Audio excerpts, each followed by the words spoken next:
So Oppenheimer was the latest movie written directed by Christopher Nolan, and it stars Cillian Murphy, Emily Blunt, Matt Damon, Robert Downey Jr., Florence Pugh, Rami Malek, Josh Hartnett. A whole bunch of people just randomly appear in this movie that would take a while for me to say. And in this movie, it's about J. Robert Oppenheimer, who was the father of the atomic bomb, basically about how the Manhattan Project came about, how basically everything went wrong afterwards in Oppenheimer's life, and how basically he was, how he went from being the father of the atomic bomb to basically being the person who's like criticizing the atomic bomb and everything that's kind of come after that. So anytime Christopher Nolan does a movie, I'm going to be there. He's one of the few filmmakers out there where I'm like, I gotta see it on the biggest screen possible. I gotta see what kind of things he does next, and I'm also really glad that whatever movie he does, it seems like people really do respond to it for the most part. But like, we'll see about this. So I was definitely looking forward to this movie. The cast sounded incredible. The premise sounded interesting, and I was just really excited for this movie. Yes, even though Barbie came out the same day, but I'll talk about that in another video soon. So as I watched this movie, I think the best thing I could say about it is that there were times where I was watching this movie and I completely forgot I was watching a movie. It was actually really incredible and honestly one of Nolan's best. It's really good. So what works in this movie, particularly the actors do a really good job. Cillian Murphy completely disappears as J. Robert Oppenheimer. He's really good in this movie. You do sense like what he's going through throughout the entire movie. He does a fantastic job. Among the other actors in this movie, you have Robert Downey Jr., who also does a really good job in this movie. Matt Damon, Josh Hartnett, Emily Blunt has a few good moments here and there. I don't think any of the actors do a bad job per se. I feel like everyone in this movie does a really good job. But I'll talk about some of the characterization of some of the characters in a little bit. But other than that, I do think most of the actors do a really good job. Also, Tom Conti as Albert Einstein was also really good for his brief appearance. Meanwhile, the visuals are spectacular. Nolan did this movie with all practical effects, and I'm like, that is impressive. Like, all the things that he's been doing with this movie is just absolutely stunning. Like, just watching this, I kind of just think to myself, none of this is CGI. This is all just practical. That is impressive. That is amazing. And pretty much all the production values of this movie are really good as well. The cinematography is fantastic. At first, it kind of annoyed me. It's like, okay, why is this in black and white? And why is this in color? It's like, okay, now I look into it, it's like, okay, now I get that now, why they're doing that. I do like the makeup. I do like the production values overall. Like, it definitely feels like you're actually there when the Trinity test is going on. I do like the score of this movie by Ludwig Göransson. It's absolutely horrifying at times. Like, just the whole, not just the situation, but like the music helps intensify everything that's going on, not just with the test, but with Oppenheimer as well. It's really well done. I love the use of sound throughout this movie where it's like, with Christopher Nolan movies, like the sound is usually really, just, in your ears. It's just really loud and such. And the use of sound in this movie is actually really well done. Whereas like, it definitely kind of like, there are moments where it tunes out and then all of a sudden just a huge explosion. It's like, once you get to that scene, it's like, it's actually just intense. It's scary. And it's like, we don't realize what the consequences are, but like, we kind of do know what the consequences are now, but it's like, we're kind of along with the ride for them. And I do think it works overall.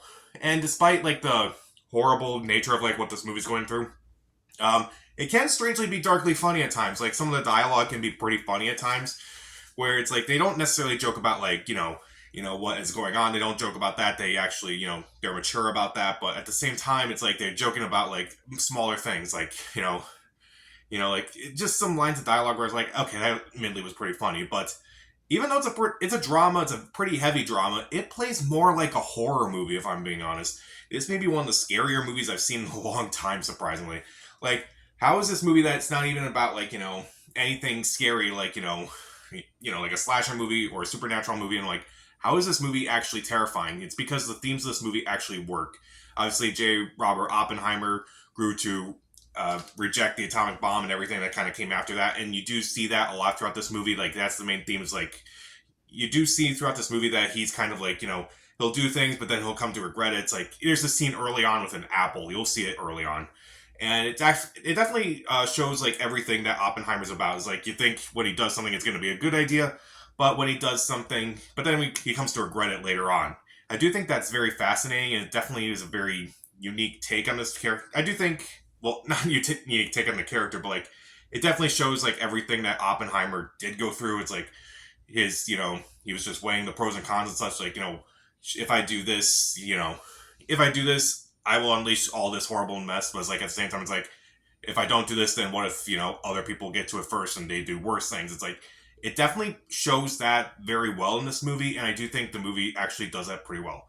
And also, I also really like this one aspect where it's like they're talking about like all these hypotheses about what can happen if we do something. And I kind of like that the movie does show each hypothesis in a way where it's like, okay, if this happens, well then this happens, and then it cuts to like that thing actually happening. I think that was also really well done. This is a very well done movie. I think it's one of Nolan's best, if I'm being honest. I still need to review Interstellar and Dunkirk, but this is definitely up there in like my top 3 or 4 probably. I would say. Is there anything about this movie I don't like? There are mainly a couple pacing issues. The movie is 3 hours long. It's Nolan's longest movie yet, and you definitely kind of feel that at times. Admittedly, not enough to go. Oh, what time is it? How much time do we have left? Nothing like that. But at the same time, it's like you definitely feel at times. And even though I said the cast was like stacked, it was incredible just seeing like all these names listed in this movie. There are way too many people in this movie. Like some people just kind of don't really make much of an impression. I feel like there's just way too many. It could have been played by anybody, and you really couldn't tell a difference unless it was played by a big star. It's like I recognize all these people. Like I've seen them in other things. Like oh, I recognize Jack Quaid from The Boys. He doesn't really do much. Or oh, I recognize Josh Peck from Drake and Josh. He has a moment or two, but like nothing that really stands out. Meanwhile, Emily Blunt and Florence Pugh's characters, I feel like they could have done a little bit more. They were kind of mostly just one notes. Again, Emily Blunt has a few good scenes with some good dialogue, and Florence Pugh has some interesting dialogue as well.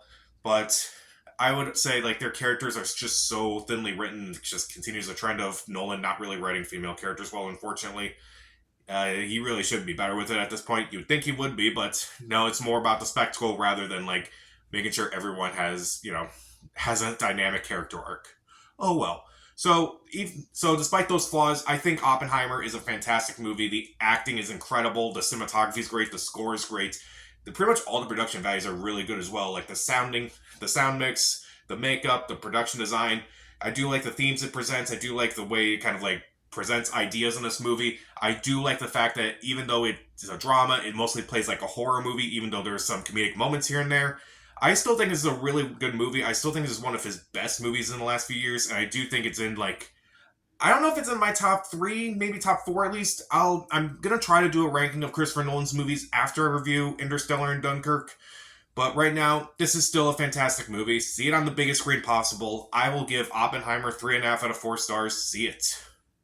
So, what's your favorite movie by Christopher Nolan? He's got a dozen of them. Comment down below, subscribe to the channel. This is Pat. Stay safe.